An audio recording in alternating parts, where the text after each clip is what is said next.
A teen boy accidentally travels from 1985 to 1955 in a time machine while trying to escape from Libyan terrorists and must make his parents fall in love or else he will cease to exist. There's almost nothing I love more than a good time travel movie. I don't need all the paradoxes to make sense as long as the movie is fun and exciting and everything works in the movie's universe. Now, not only is Back to the Future arguably the best time travel movie of all time, it is also widely considered to be one of the best movies of the 1980s, part of the best trilogy of all time, one of cinema's most all-time crowd-pleasing movies, and features what is probably the most iconic car in movie history. In modern times, scripts feel almost too polished and follow a similar tried-and-true formula where almost every beat can be predicted because you've seen the dozens of movies that new movie is emulating. By today's standards, you might actually be able to put Back to the Future in that same category. But in 1985, it was fresh and clean and unpredictable and just a lot of fun. I might even go as far as to saying that Back to the Future's script is so tight and perfect that it became the gold standard for all big Hollywood blockbusters going forward. Michael J. Fox as Marty McFly was one of the biggest stars in Hollywood in the mid-1980s, with hit after hit at the box office and also one of the best sitcoms of the 80s. I just don't think this movie works without him, and apparently director Robert Zemeckis thought the same thing because the movie originally starred Eric Stoltz as Marty McFly, and after months of work and shooting with Eric Stoltz in that role, he was replaced with Michael J. Fox. Talk about a blow to your ego. Can you imagine getting fired from one of the biggest movies of the 1980s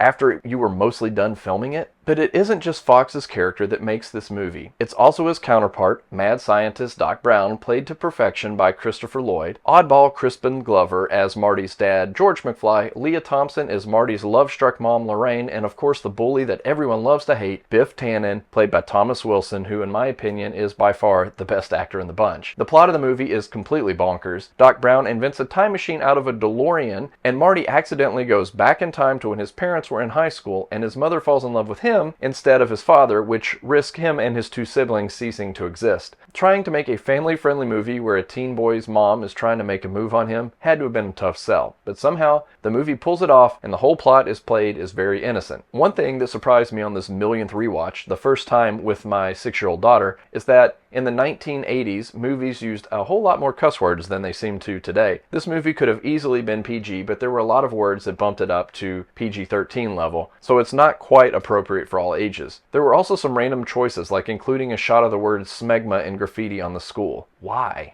Time travel has never been more fun. We start the movie in 1985 and almost everything we see, every line of dialogue and every character interaction, they all come back full circle. The movie is so full of Easter eggs from beginning to end. It may have more subtle nods to other parts of the movie than any other movie I've ever seen. Now, watching with my 6-year-old who has no concept of the 1980s, the 1950s, or time travel, she asked a whole lot of really good questions that were kind of hard to answer, but it didn't keep her from loving every minute of it. So much so that for her 7th birthday party, she wanted to have a Back to the Future theme. Probably the only 7-year-old who has a 39-year-old movie as her birthday theme. Now, one thing I had never questioned before is why is 17-year-old Marty McFly friends with a 50-year-old nutty mad scientist? It is never explained, but my wife and I talked about it, and it's probably a paradox of Doc meeting Marty back in 1955 when Marty travels back in time from 1985. But Marty knew Doc in 1985, but he probably only knew him in 1985 because 1985 Doc remembered Marty from when he helped him out 30 years earlier when he traveled back in time. It both makes perfect sense and makes no sense at all if you think about it too hard. And the butterfly effect is in full effect in Back to the Future. 1985 Hill Valley is kind of run down, and everything Marty does in 1955 changes things in 1985.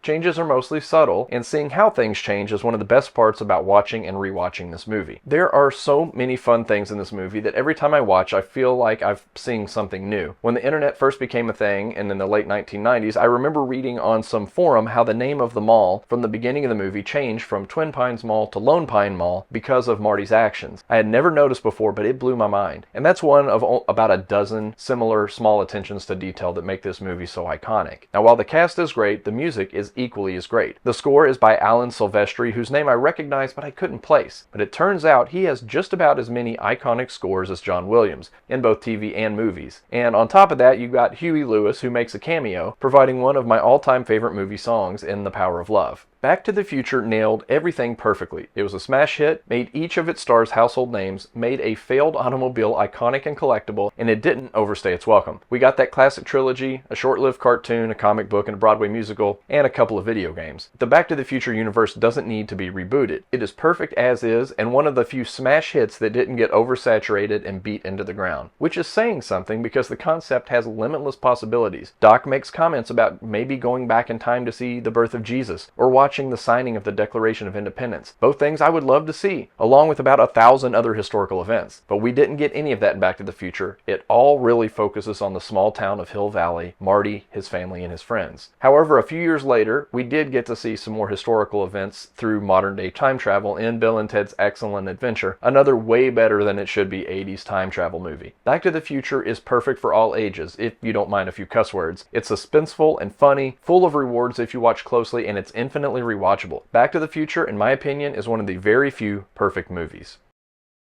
Accidentally inventing rock and roll. Alarm clocks. Comically large speakers. Fiery tire tracks. Getting a noogie from a bully.